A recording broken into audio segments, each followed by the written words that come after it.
Hi everyone, and welcome back to Card-Spiration. I think it's number 16 for me, but I'm not sure. So for this week, first of all, I went to Walmart this weekend with my husband. I was just looking through the scrapbook section, and I found this The Best of Card Creations by Papercraft's book, and it is so thick. Look at this. And one of their magazines alone was $6.99, and this was $14.99, and I thought, what a great value. I looked through it before I bought it, and a lot of the cards were current, up to date, very, very, very nice.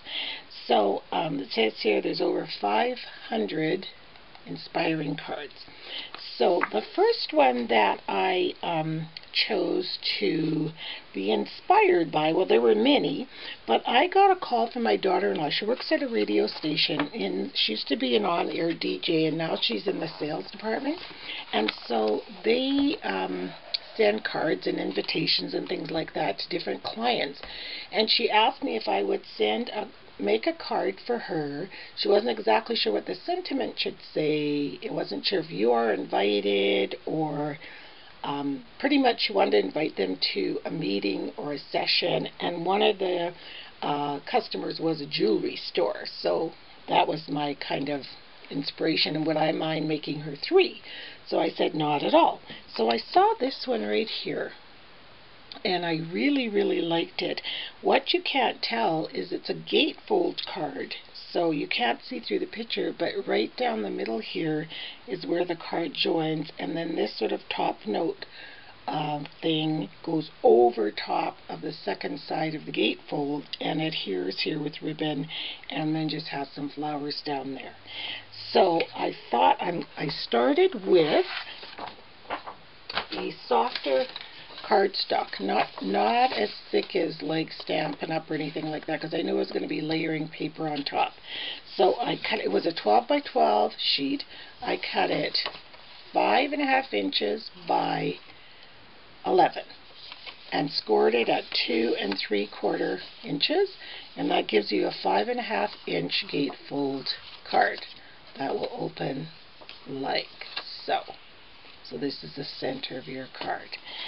So next I was really lucky. I found all these bargains this weekend.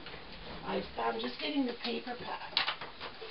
I found this huge stack of paper, lost and found, my mind's eye. It was only, again, 14, but it's 180 sheets of 12 by 12 lost and found paper. Beautiful papers. They're just absolutely, there's not a sheet in here that I wouldn't use. So I decided to use these papers to create my card. So there was one with a crown on it. So I've already pre-started the card a bit just for time's sake. So I cut those 2 3/4, and it's sort of a golden brownie, and it's like a queen's crown. And then I took some strips. This was all from one piece of paper, so the full piece of paper had all the elements I'm about to show you. So I took some strips, and if you can see, it's like a ruler. And so I'm going to attach those down the center like that. I'm going to ink all around everything with Rusty Hinge. And then for my top note, this was from the same piece as this piece here. There was this kind of a top note looking thing. And last night before I went to bed, I stickled it with gold stickles all around so that it would be dry for when I was working on it this morning.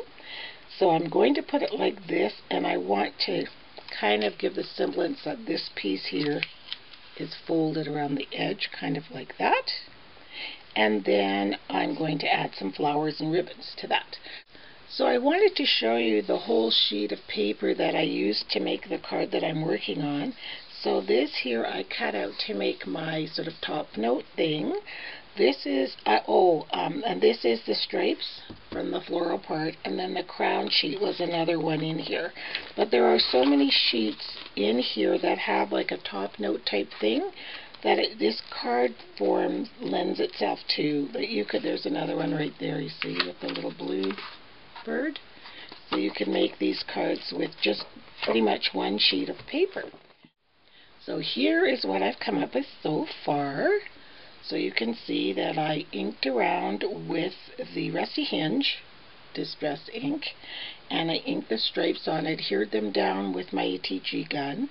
I actually added a piece of cardstock on the back of this top note because it was too flimsy as a piece of paper, and then I just inked around it with the Rusty Hinge there on the inside.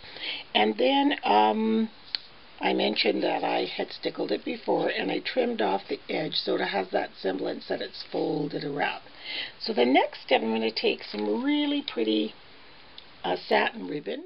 So I'm going to attach it right here with my ATG gun, and then also right here, and trim it off at the end there. So just do the exact same thing on the other side. And I'll cut about as much as I think I'm going to need. About here. And then just add the ribbon on the other side, going a little bit over again, just to make sure you have enough for trim. I'm really going to put that down because this piece, as a matter of fact, under this end here, I'm going to put a little dab of glue gun glue because that's what's attaching the card, and that's where you're going to be handling the ribbon the most. So we don't want the ribbon to come unstuck. Here we go. Just a little couple of beads of glue gun glue.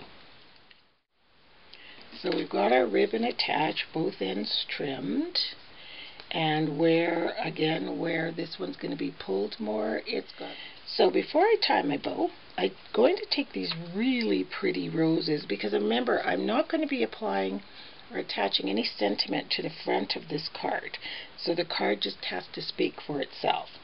So I took a beige rose, a white one, and this orange one, and I just took the sponge applicator of the Rusty Hinge and just inked up the petals of the roses a bit. So I think I'm just going to make like a trio of pretty roses. I'll put the orange there. Just like that, kind of over to our top note, and then I will glue them down. So here is my finished card. So you see, by using the exact same paper in the back, you can't really tell with the way the top note is that there is a gatefold here, see? Which is so pretty, and that's what I loved about that card design. So I'm not sure if you can see that I added gold stickles to the flowers to echo the gold in the scrolling. And then there's no sentiment on the inside, and then I made another one for her, and I thought this one might be nice for the jeweler because it had lots of bling to it. I got this bling here, I'm sure you guys have all seen it before, from SA Crafters. I love this because you can just cut it out in strips. It's so pretty.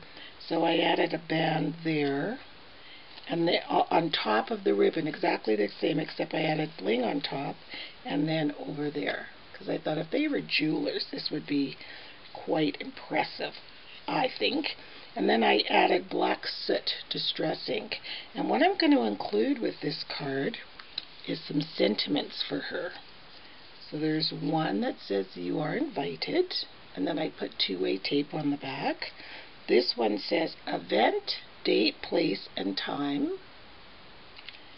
And this one says dare to be fabulous. So she can decide what sentiment she wants to use in this one and then attach it to the inside.